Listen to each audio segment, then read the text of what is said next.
미라클 모닝 애청자 여러분 안녕하십니까? 오늘은 어제에 이어서 의에 줄이고 목마른 자는 복이 있나니 저희가 배부를 것이미요 라는 말씀을 가지고 계속 산상수훈의 말씀을 나누도록 하겠습니다. 의에 줄이고 목마른 자의 삶은 배부른 삶, 만족한 삶을 살아가게 됩니다.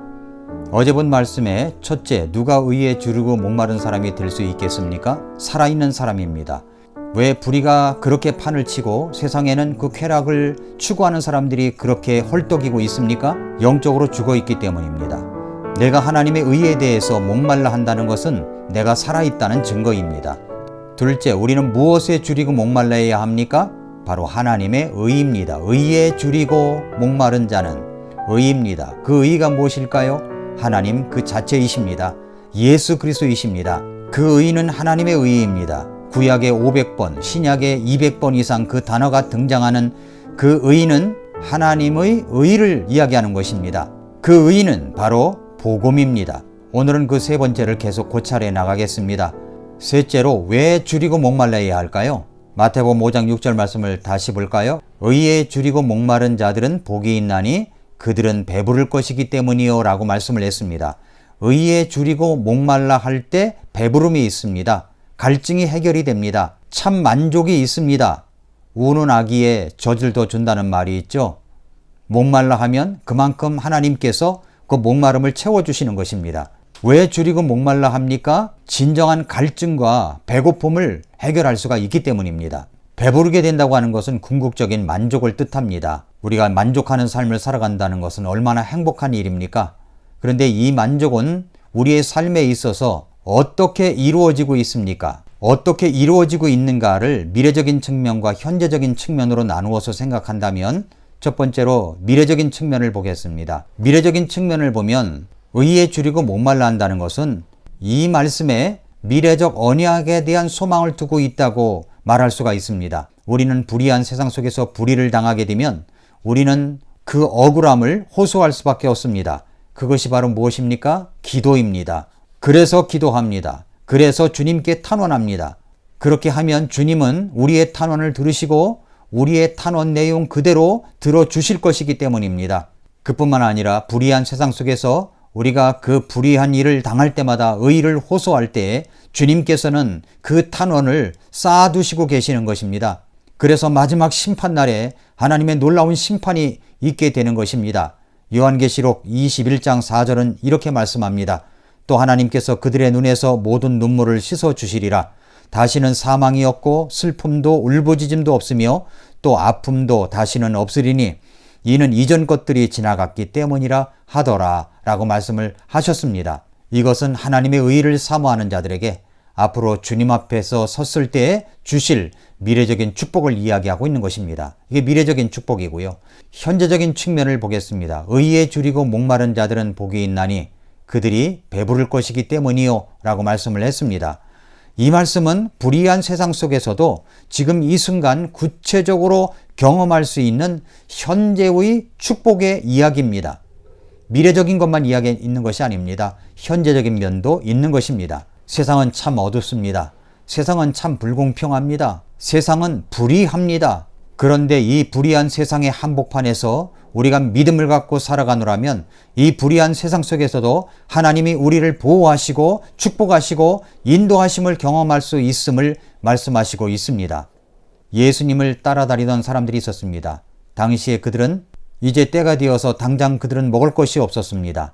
제자들이 예수님께 건의를 합니다. 예수님, 이 많은 사람들을 다 먹일 수 없으니까 각자 마을로 들어가서 먹을 것을 챙겨 먹고 오라고 할까요?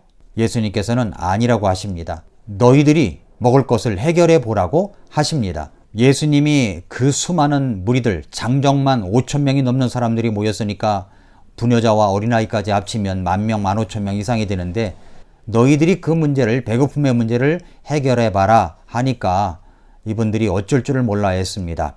그래도 안드레는 찾아 나섭니다. 어떤 아이가 자기의 도시락, 물고기 2마리와 보리빵 5개를 가지고 있는 것을 가지고 이야기를 해서 설득을 해서 그것을 가지고 예수님께 가져옵니다. 예수님께서는 그것을 가지고 남자 장정만 5,000명, 그리고 부녀자와 아이들까지 합치면 10,000명에서 15,000명이나 되는 모든 사람들의 배고픔의 문제를 단번에 해결해 주셨습니다. 마태복음 14장 20절에서는 그들이 다 배불리 먹었다라고 이야기를 합니다.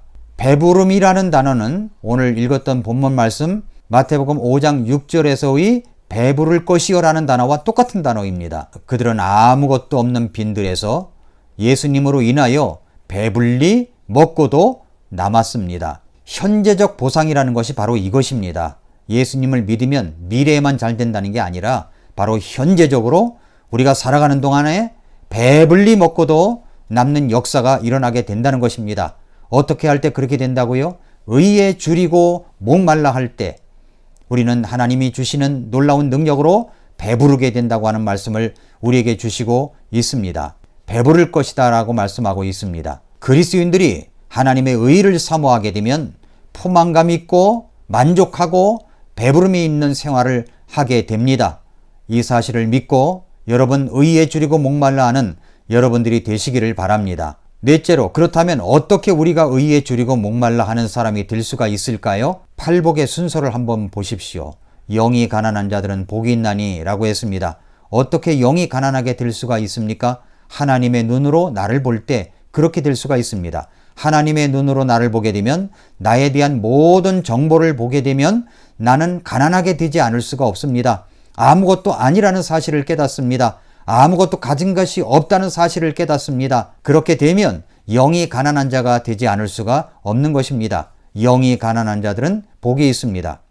애통하는 자들은 복이 있다고 했습니다. 하나님의 눈으로 나를 볼 때 내가 가지고 있어야 할 것을 갖지 못하고 있다고 하는 것이 얼마나 부끄럽습니까? 그렇기 때문에 우리는 주님 앞에 엎드려 애통해 하지 않을 수가 없습니다. 온유한 자들은 복이 있다고 했습니다. 어떻게 온유한 자가 될 수 있습니까? 우리는 스스로 온유한 자가 될 수 없습니다. 그 온유를 누구에게 배워야 한다고 했습니까? 바로 예수님에게서 배울 수가 있습니다.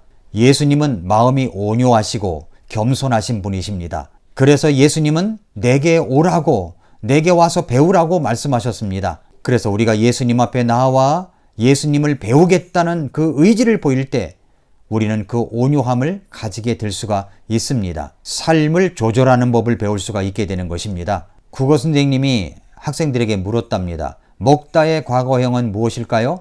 그러자 학생들은 대답하기를 먹었다로 대답했습니다. 과거형으로 대답을 했습니다.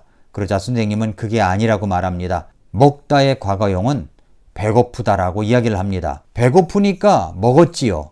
배고프니까 먹는 것입니다. 저는 어렸을 때만 해도 배고픔이 무엇인지를 알고 자랐습니다.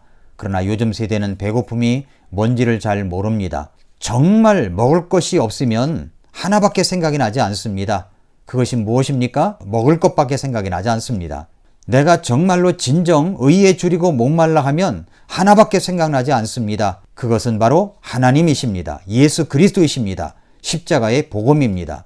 하나님의 말씀입니다. 다른 것들에 대해서 너무 배부르다 보니까 하나님에 대해서 목말라하지 않는, 배고파하지 않는 이 세대 속에서 우리는 진정 하나님의 의에 대해서 배고파하고 목말라 하는 자로서 살아가야 됩니다. 시편 23편 1절에 주님은 나의 목자시니 내게 부족함이 없으리로다 라고 말씀을 했습니다. 주님이 나의 목자라면 나의 배고픔의 문제는 해결이 됩니다. 부족함이 없다고 고백하게 됩니다. 사랑하는 애청자 여러분, 하나님의 의에 대해서 목말라 하십니까? 배고파 하십니까? 진정으로 하나님의 의가 다스리는 나라가 되게 하려면, 하나님의 왕국이 되게 하려면 우리는 십자가의 복음을 가지고 사람들에게 전하는 수밖에 없습니다. 십자가의 복음이 들어가야 진정으로 하나님의 의가 이루어질 수가 있기 때문입니다. 복음을 알고 복음을 믿게 되고 복음을 나누게 되면, 사람들이 그것을 받아들이게 되면 하나님의 의가 진정으로 실현하게 되는 것입니다. 여러분이 예수 그리스도를 구주와 주님으로 영접한 적이 분명히 있다면 예수 그리스도께서 하나님의 의가 되시기 때문에 여러분 안에 하나님의 의가 들어온 것입니다. 그렇다면 이제부터 그 하나님의 의를 따라가는 사람이 되십시오. 여러분의 삶을 점검해 보십시오. 나는 오늘 그 하나님의 의, 복음을 따라가는 사람입니까? 오늘도 미라클 모닝입니다.